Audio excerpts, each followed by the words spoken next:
गांव बदरपुर में एक घर में घुसकर जान से मारने की नीयत से एक व्यक्ति पर गोलियां चलाने के 3 आरोपी किए गिरफ्तार। एक आरोपी पर पहले भी दर्ज है हत्या का प्रयास करने का मामला। कुरुक्षेत्र सीआईए 2 के प्रभारी मोहनलाल ने आज मीडिया को जानकारी देते हुए बताया कि 24 फरवरी 2025 को गांव बदरपुर निवासी एक महिला ने थाना लाडवा पुलिस को दी अपनी शिकायत में बताया कि सुबह उसके घर के दरवाजे पर किसी ने आवाज लगाई। जब उसका पति दरवाजा खोलने गेट पर गया तो देखा कि उसके पति पर किसी नाम पता नामालूम लड़कों ने गोलियां चला दी, जिसकी शिकायत पर मामला दर्ज करके जांच बाद में कुरुक्षेत्र सीआईए 2 को सौंप दी गई। कुरुक्षेत्र सीआईए 2 की टीम ने गांव बदरपुर में एक घर में घुसकर व्यक्ति पर गोलियां चलाने के आरोपी देशराज निवासी नगढ़ जिला सहारनपुर यूपी, हाल निवासी गांव बदरपुर लाडवा, सचिन उर्फ सुमित निवासी आदर्श नगर हिसार व सुदेश कुमार उर्फ मुन्ना निवासी गांव बणी जिला कुरुक्षेत्र को गिरफ्तार कर लिया है। आरोपियों से एक स्कूटी बरामद हुई। मोहनलाल ने बताया कि देशराज को अपनी पत्नी व पीड़ित जयप्रकाश पर अवैध संबंधों का शक था, जिसकी वजह से उसने जयप्रकाश की हत्या करने के लिए सुरेश व सचिन से संपर्क किया था। आरोपी सुरेश कुमार उर्फ मुन्ना निवासी गांव बणी जिला कुरुक्षेत्र पर थाना लाडवा में वर्ष 2024 में हत्या करने का प्रयास का मामला दर्ज है। उक्त मामले में आरोपी की तलाश थी, जिसकी वजह से आरोपी सुरेश उर्फ मुन्ना हिसार में छिप कर रह रहा था। हिसार में आरोपी सुरेश का संपर्क सचिन उर्फ सुमित निवासी आदर्श नगर हिसार से हुआ था, जिसको वह असला देने का लालच देकर अपने साथ लेकर आया था और दोनों ने मिलकर वारदात को अंजाम दिया था। आरोपियों को मान्य अदालत में पेश करके अदालत के आदेश से 5 दिन के पुलिस रिमांड पर लिया गया है। 24 फरवरी को गांव बदरपुर जो थाना लाडवा में पड़ता है, एक व्यक्ति को गोली मार दी गई थी सुबह सुबह।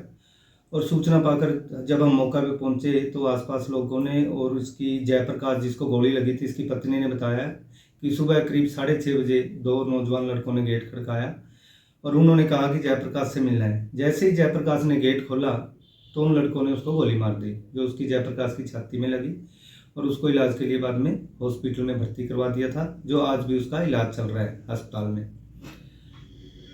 और इसमें फिर जो तफ्तीश थी, ये सीआईए 2 को एसपी साहब ने मार रखी थी और एसपी साहब ने हिदायत दी थी कि बहुत जल्दी इस केस को ट्रेस करना है। तो इसलिए हमने भी अलग अलग टीमें बना के कि कोई सीसीटीवी कैमरा देख रही थी, कोई वो अपना लोकेशंस वगैरह और इसमें डंप उठाए गए जैसे मौके से हमने, तो अलग अलग टीमें बना के हमने इस पर काम किया। तो फाइनली हमने इस मुकदमे में आज 3 व्यक्तियों को गिरफ्तार किया। इसमें सर पता लगा है इसने इसके ऊपर किस लिए गोली चलाई थी, कोई इनका पुराना रंजिश?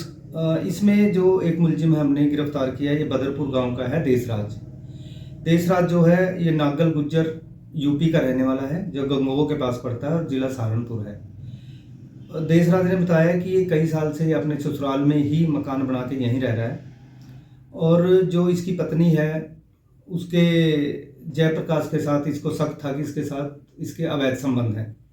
इसने पहले भी इसकी पत्नी को धमकी दी थी कि अगर तूने मेरी बात नहीं मानी तो मैं जयप्रकाश को गोली मार दूंगा। और जब हमने जयप्रकाश से हॉस्पिटल में पूछा तो उसने भी बताया कि हाँ, ये बात आई थी कि देशराज ने हमें धमकी दी थी। तो हमने जब उस देशराज की इस पे काम किया कि देशराज इस वारदात में शामिल हो सकता है, तो देशराज का फ़ोन हमें बंद मिला। तब हमने इसकी लोकेशंस वगैरह देखी कि वो एक घटना से 1 दिन पहले वो इसी बदरपुर गांव में आया था और पूछताछ पे लोगों ने बताया कि उसके साथ एक लड़का भी आया था। तो जब हमने देशराज को अब गिरफ्तार किया है तो देशराज ने बताया कि 2-3 साल पहले उसका पैरालिसिस उसको हो गया था, जो उसका बायां साइड जो है, एक हाथ एक टांग अब काम नहीं करते और वो जो एक्टिवा है, जो एक स्कूटर है वो रखता है ये, और विकलांग वाली जिसके 4 पहिए हैं, तो उसी से चलता है। क्योंकि ये काम नहीं कर सकता था, इस वारदात को अंजाम नहीं दे सकता था, इसलिए इसने बताया कि मैंने 2 लड़कों को तैयार किया ताकि वो इसके कहे अनुसार काम कर सकें। तो जो हमने गिरफ्तार किया सुरेश नाम का लड़का है, जो इसके बदरपुर के पास ही एक बणी गांव पड़ता है, वो बणी का रहने वाला है और देशराज की ही जाति का है। देशराज और ये दोनों एक दूसरे को जानते हैं पहले से। और जो तीसरा लड़का है वो सचिन नाम का लड़का है, जो इसका सुरेश का जानकार है। सुरेश उर्फ मुन्ना जो बणी का है, इसका एक जानकार लड़का है सचिन, जो आदर्श नगर नलका चौक हिसार का रहने वाला है। मैं पूछूँ दूसरा क्वेश्चन। 1 साल पहले एक लाडवा में ही इन्होंने वारदात को अंजाम दिया था। एक हॉस्पिटल में एक लड़का था विकास, कई लड़कों ने मिलकर उसको हॉस्पिटल के अंदर ही पिटा था, और जिसके संबंध में 3 मुकदमा दर्ज है थाना लाडवा में 78/24। उसमें 307 के तहत मामला दर्ज किया गया था। उसमें 3 लड़के गिरफ्तार हो चुके हैं, और उस मुकदमे में भी जो मेन एक्यूज था वो ये सुरेश उर्फ मुन्ना था। ये तभी से फरार चल रहा था, और ये फरारी काटने के लिए ही हिसार में रह रहा है, अब कमरा किराए पे लेके। और जो ये हिसार वाला लड़का है सचिन, ये इसी के मोहल्ले में रहता है, इसलिए इन दोनों की अच्छी जानकारी थी। और जो सचिन है लड़का, इसके भी कुछ दिन पहले इसके एक दोस्त का मर्डर हुआ है वहीं हिसार में। इसने बताया कि मैं उस दोस्त की जो हत्या का बदला लेना चाहता था। ये अक्सर सुरेश से बात करता था कि मुझे अगर हथियार मिल जाए तो मैं अपने दोस्त की हत्या का बदला ले सकता हूँ। अब जब देशराज ने सुरेश से बात की कि मेरा काम तुमने करना है, इसको जयप्रकाश का मर्डर करना है, इसके लिए जो भी खर्चा होगा, जो वेपन होंगे और जो पैसे होंगे, वो सारा इसने कहा कि ये मेरी जिम्मेवारी है और मैं तुम्हें दूंगा।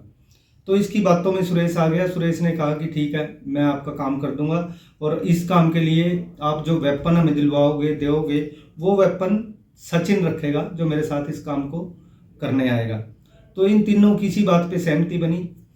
फिर वारदात से एक दिन पहले ये सचिन और सुरेश दोनों यहाँ आए।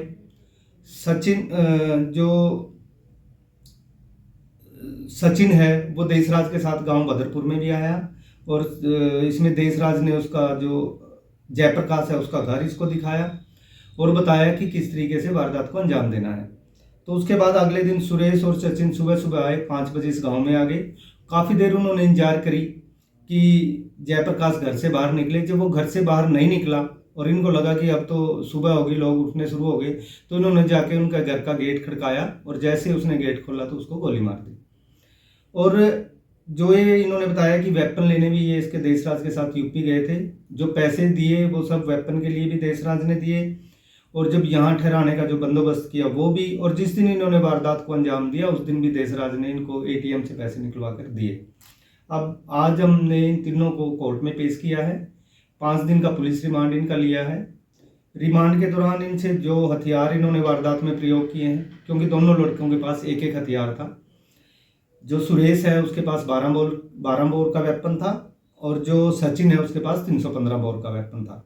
सुरेश वाले वेपन से वो जो गोली मारी गई है जयप्रकाश को, सुरेश वाले वेपन से मारी गई है। तो दोनों तो हमने ये असले बरामद करने हैं। जिस बाइक पे ये आए थे वारदात को अंजाम देने के लिए, वो बाइक हमने बरामद करनी है। इसके अलावा मुद्दई ने हमें बताया था कि उसकी फ़ोन की रिकॉर्डिंग्स हैं इसके फ़ोन में, जब इसने इसके लड़के को फ़ोन करके बताया था कि मैं जयप्रकाश की हत्या करूंगा। तो वो रिकॉर्डिंग्स भी हमने इसके फ़ोन से, आरोपी के फ़ोन से लेनी है। और इसके अलावा हमने इनकी कहाँ ये रुके, कौन सी जगह ये फिर आए, कहाँ इन्होंने वारदात को अंजाम दिया, और अब वारदात को अंजाम देने के बाद फिर ये कहाँ गए, उन जगहों की निशानदेही हमने करानी है।